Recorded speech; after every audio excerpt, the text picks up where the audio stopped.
Okay, well, hopefully this will be a very cheerful segment of the afternoon. So we're going to talk a bit about body positivity, and so I should introduce myself. So I'm Dr. Keon West. I'm a social psychologist, and I've done some research on nakedness and the benefits of nakedness and why people think that's a good thing and the effects that it has. And I have with me three really exciting guests.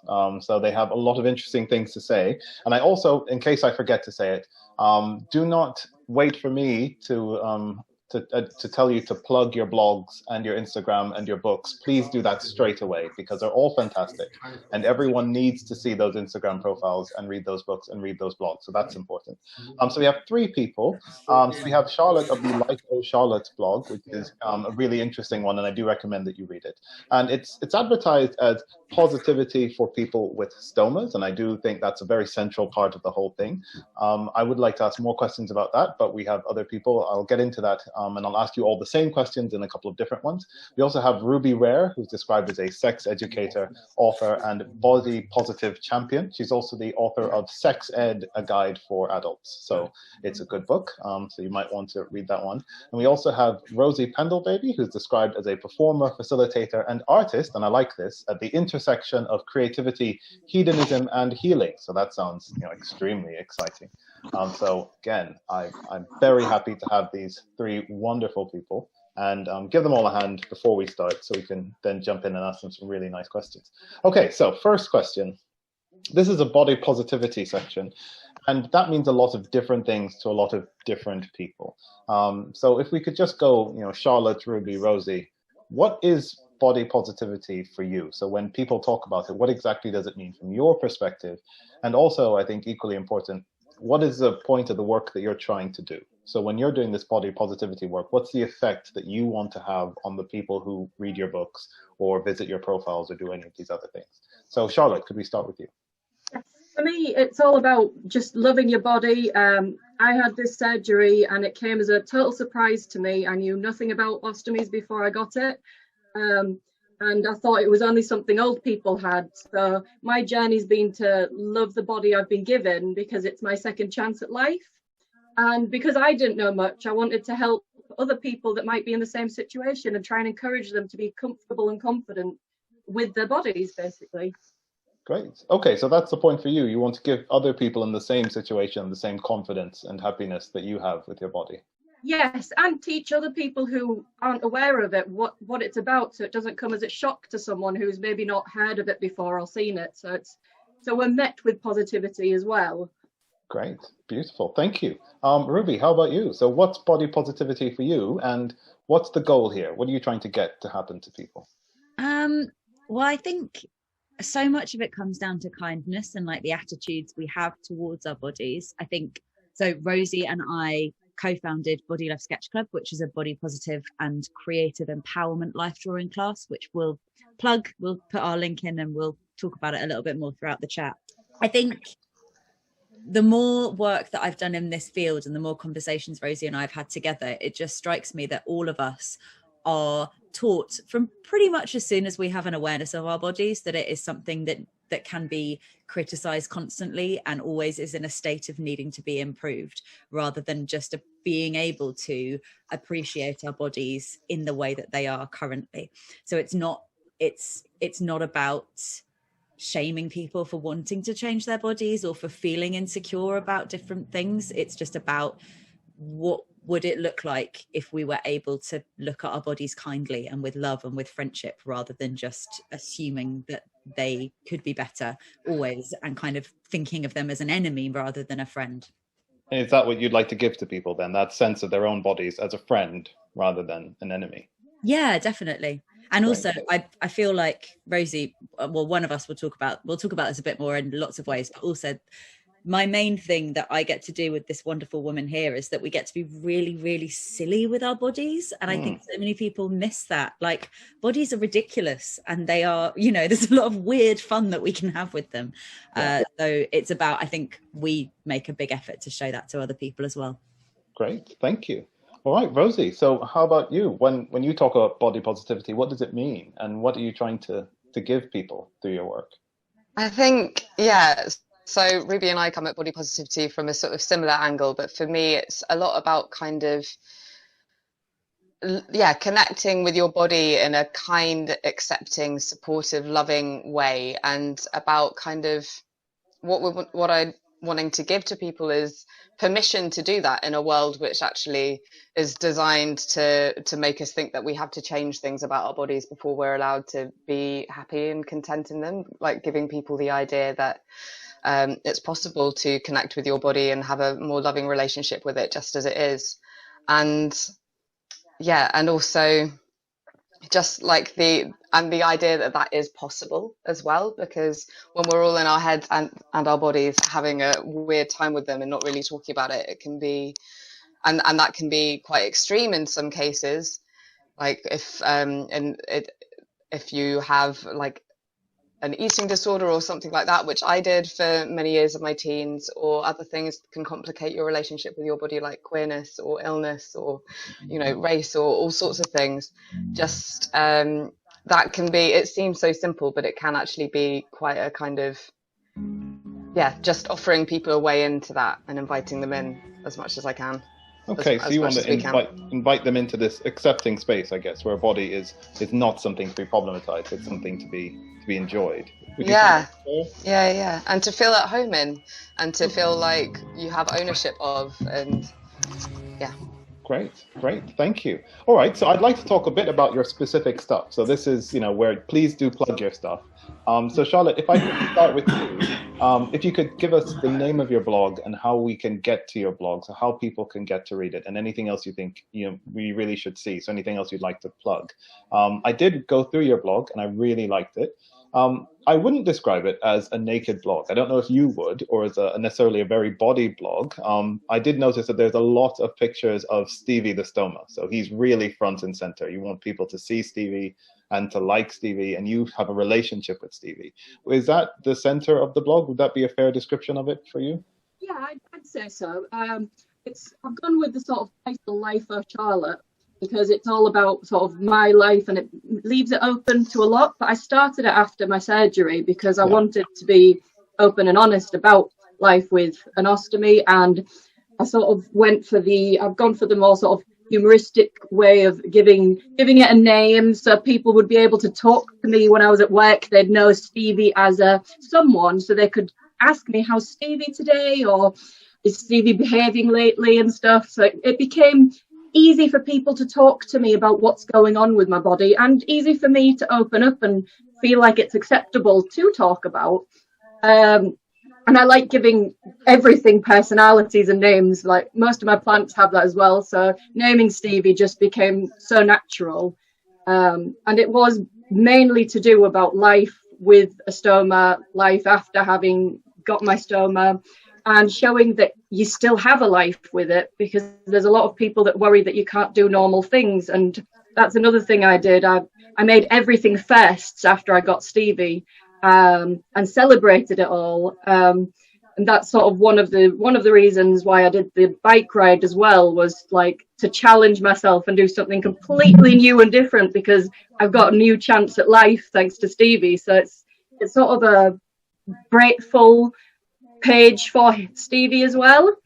Great. I mean, I did read that one and I thought that was a really lovely and insightful blog. There were so many emotions that everybody feels. So I remember when you thought about the emotion changing from, oh God, I'm naked in front of all these hundreds of people, to why does this bike have handbrakes instead of some other kind of brakes? And now I don't know how to handle it.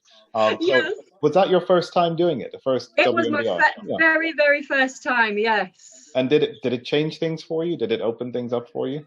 Oh, I absolutely loved it. Yes, I became hooked really, and I was devastated. Like last year I was meant to go out to the States and I was planning to do it out in LA as well as in London.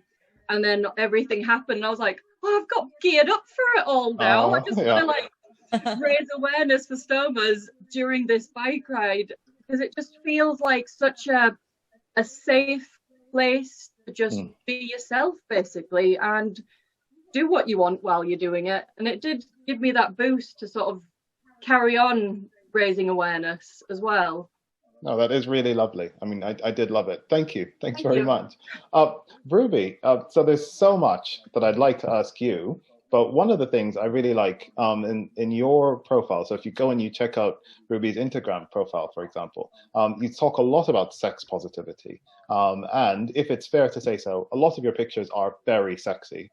They're also really bright, and they're colorful, and they're bubbly and friendly. So where do things sit with you? Because I know that a lot of the body positivity and sex positivity people don't necessarily see eye to eye, but where do you see that in the way that you do things? Yeah, I mean, I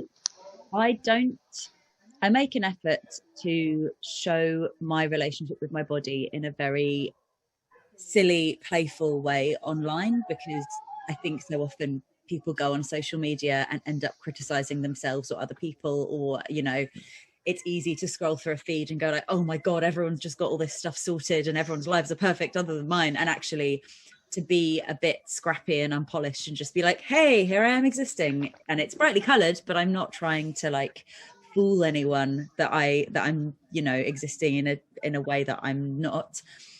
And I really enjoy how kind of conversations about sex and conversations about our bodies can cross over. I kind of make a point to not take any photos that I'm uploading online that are sexual in a way where it's kind of for other people. I'm doing it in a way of celebrating myself. Yeah. And then I'm like, hey, other people could see this as well if they wanted to. And I know that distinction is quite hard to describe. I don't think I've got time to do that properly, but there is a difference there that I really value. And much in the same way that we want to destigmatize the relationship that we like, all of the hang-ups that we can have around our bodies. There's so much stigma about sex, and there's so much shame around sex. And I think I've really enjoyed kind of being involved in both of those areas and kind of working in them separately and together as well. I think that crossover can often be really interesting. Yeah, so you're saying a lot of the sexuality in the posts is actually just your own expression, your own sexuality. It's for you. If other people like it, then that's great, but it's not really the point of it. The point of it is your own freedom to be your kind of person. Yeah. Do you get pushback from people on any of that? People who kind of see body positivity and sex positivity as being further apart? Does anyone ever say, I don't really think these things go together? I don't get that massively. I think because a lot of the stuff I talk about online is so rooted in consent and in kind of our own personal agency. I think overall it's quite kind and quite an accepting environment that I've experienced. It's less people sort of disagreeing with the existence of those two things together, and it's more than people just being really crappy online and that like your body should be criticized. And it's lovely when I get messages from personal trainers and people who are nutritionists telling me that I should live in a different way and that I'm promoting an unhealthy lifestyle. Oh, that's very tactful of them. I'm sure you snap up their business right away after comments like that. Yeah, I'm sure that works every time. Wow. Okay. Well, that's a quick lesson on what not to do, all the personal trainers out there.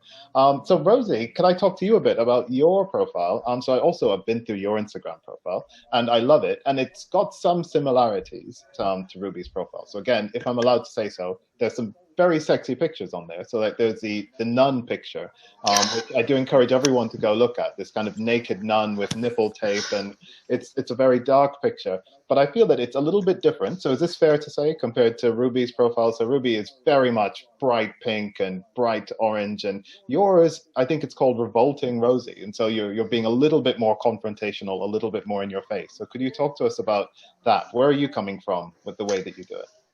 So a lot of my social media is also to do with, I work a lot as a performer, and so I do a lot of cabaret and immersive theatre and interactive stuff, and I do activism performances, and so a lot of my social media is pictures and stuff around that. But it's interesting because all of that kind of stuff came about as part of me becoming better friends with my body as well, that I learned that my body could be this plaything that I could dress up and express and use and to play and to create. And it's all been like a big part of my journey of discovering myself and discovering a way to relate to myself more kindly and enthusiastically and with the world around me as well. So yeah, there's a lot of that in my profile. And the Revolting Rosy kind of came about because I just love the word. I love the word revolting. I love it in the kind of the sort of like, yes, rebellious, because I do quite a lot of activism stuff. Like I'm down in Cornwall right now for G7. I've been doing some stuff down here, and but also just the idea that you can be growth, that all of these expectations that people have of us and have of our bodies, and I really love like testing and pushing all of those with my art. And so things like making a mess, or like being a character that kind of people have ideas about, or like being very naked kind of like publicly, or being sort of performing topless or stripping, or all of that kind of stuff, like playing with these taboos. So there's a lot of that in there.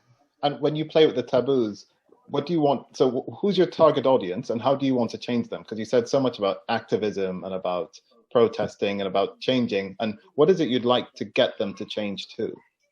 Oh, well, lots of different. I've got a lot of causes. Okay. Lots of different things. So with the activism stuff, apart from the kind of body positivity and creative empowerment stuff, which is, as Ruby and I have touched on, about kind of connecting with your body, and also the creative empowerment stuff is really important to us both as well. So many of us kind of like grow up. I think we all instinctively want to create when we're children, and then as we grow up, that kind of gets drilled out of us, and we judge ourselves and we censor ourselves, and our creativity, much like our bodies, is an area where we carry a huge amount of shame and judgment, and yet giving ourselves permission to express ourselves creatively is so empowering and healing. So we do that stuff. And then also with the kind of performance stuff, I do a lot of kind of like sexy stuff, but it's always very silly as well. Like I'm a clown at the end of the day. Okay. And then I also do quite a lot of stuff around climate change, and that's why I'm down in Cornwall right now, and wanting people to question the system that we're in, and the relationship that we have as a species with the planet, and kind of the impending climate catastrophe, and waking up and making changes. Great, lovely. Okay, so we're almost, it's shockingly quick. We're coming close to the end of the time already. I know, it's really quick. In the last session, Phoebe was asked if she had any advice for women in the area. I'd like to actually maybe start with a different question with you guys. And Ruby's already slightly touched on some of this. So if you could go through again, Charlotte, Ruby, Rosie, do you actually have any advice for men in this arena? So you have a lot of different platforms in which you're out. You have a lot of different interactions, and you have different ways of interacting with women and men as you go along. Is there anything that you'd like to say, guys, this would be nice to do? That is not nice. Please do not do this, just in case there's anyone who isn't aware of it. So Charlotte, I'd like to start with you. Do you have anything you'd like to say? Men, here's a bunch of ticks and here's a bunch of X's. Try this, don't try that. Oh wow, that's a tough one. It's difficult going fast like that. Sorry. It's not like you had time to think here. Sorry, I should have given you more warning on that one. Charlotte, you want a bit of time to think. I can dive in first. Okay, you jump in. You jump in, Ruby. Yeah. Well, the main when Rosie and I run our life drawing classes, I think initially, we've been doing them for 3 years now, and initially our first thing was like, oh God, are we just going to get loads of kind of creepy guys who want to come here because this is a nude friendly space?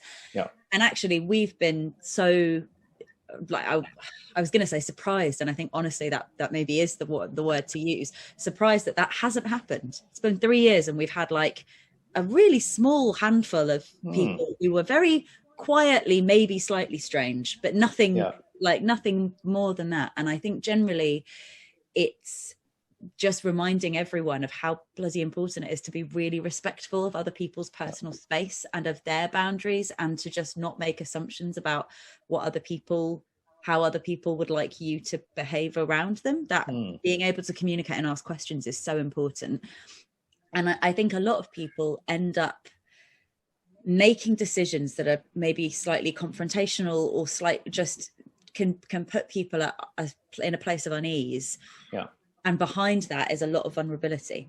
And I don't know how you feel about this, Keon. I think it's a lot easier to kind of tap into some forms of vulnerability as a woman than it is as a man, because I think a lot of the time we teach men to not do that. So, it's not just a thing of like, don't do this and behave well. It's also like, okay, what do you need from yourself and from your environment? Because men need care and support just as much as anyone else.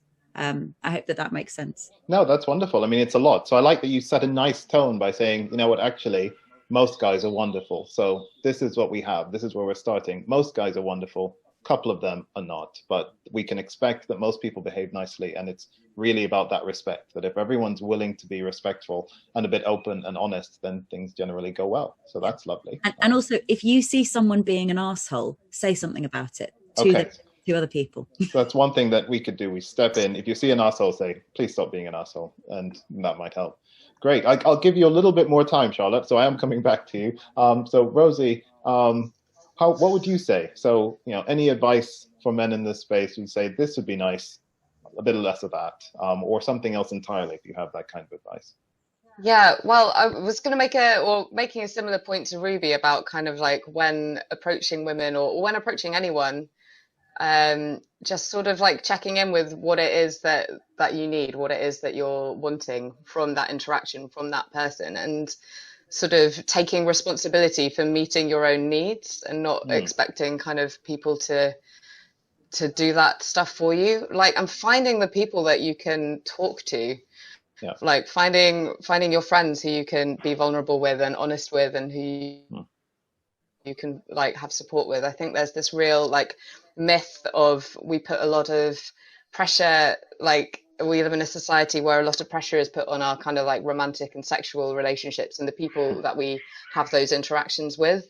And actually, if we had more connection and more intimacy and more support in all of our relationships, then it would take a whole lot of pressure off like the romantic and sexual ones. And also, if we had better connection with ourselves, then that would also help.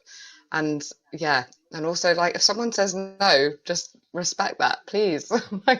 And don't make them say it 10 times. Okay, I do like that. So it's a lot of be aware of what you're really in the interaction for. So it's honesty with yourself and it's honesty with other people. So, you know, you don't show up to one kind of event when you're actually really looking for another kind of event. And if you're being very straightforward with people and listening when they give you their boundaries, and that works too. Would that sum it up? Well, great. Thank you. Yeah, but I also want to say I get it's really hard as well, because we live in a world where we're not taught how to have good relationships with each other. Like we don't have like relationship skills classes in school. We at best we have some terrible mediocre sex ed, but we're not really taught how to look after each other or look after ourselves. So it is hard. We've got to learn this stuff on the go. So I also just want to like throw that into the mix. Be kind as well. Yeah, and if we become more aware of what our needs are and how to meet them, then we become less dependent on a particular kind of relationship or activity to meet them. So, great, thank you. Charlotte, how about you? Anything you'd like to throw out? I agree totally with both Ruby and Rosy. Said some fantastic things, and I was thinking like that old saying, if you don't have anything nice to say, then don't say anything at all. Sort of like, I don't see why people feel the need to throw negative things out when someone's just trying to do something positive and kind, really, or helpful. I mean, I've been, knock on wood, quite lucky, and I've not really got that many negative comments about anything I've done. I've had a lot of support, so I've been one of the very lucky people who's raising awareness about this. I know there are a lot of nasty comments that do get thrown around, but yeah, and I totally agree with if someone says no, you need to respect those boundaries and not go pushing things as well. Just listen to, ask questions, communicate, and respect people's space and wishes, really. Brilliant. So I like that. Again, a message of just basic respect, basic communication, being decent to each other. So sadly, we are already out of time. But one more time, could you guys quickly, again, so Charlotte, Ruby and Rosy, just plug yourselves, because you really have to see what these wonderful people are doing. It's always amazing, and it's definitely worth doing. So if you could just give us a quick name of anything you'd like us to follow, and then we could thank you very much and say bye. Yeah, well, I've got an Instagram page and a Facebook page, which are both called lifeocharlotte, and I've got a blog page, which is www.lifeofcharlotte.com. So basically, Life of Charlotte, Charlotte, not of. Life of Charlotte, yeah. On all of the social medias, and you'll find me. Great, thank you. Thank you. Ruby? So I've just popped the tickets links and the Instagram for Body Love Sketch Club, which is the life drawing class that Rosie and I run together. It's really fun. We do virtual events. If you fancy joining, it's a pay what you can afford situation. Please do join. It's really good fun and a big extension of a lot of these conversations that are happening today. And then my Instagram is Ruby Rare, and the book that I brought out last year is called Sex Ed, A Guide for Adults. Brilliant. Thank you. And come along to Body Love Sketch Club and you'll find me and Ruby in a Zoom room, or maybe in a 3D room soon, like getting you to do some lovely drawing, and you can have a chance to pose and be drawn as well, and be drawn and adored. And then if you want to follow my performance stuff, that's at Revolting Rosie, and I also do other kind of arty workshops over at Revolting Arts Club, which I've come up with this sassy tagline: rebellious arts for growth, empowerment and pleasure. So find me in those places. Great. Well, thank you very much to the three of you. That was really wonderful. So we are very happy about that. Great. I'll hand back over to the host then. Thank you, Keon. Lovely to be on the panel with you both. Lovely to be with all of you. Take care. Thank you. Bye. Bye.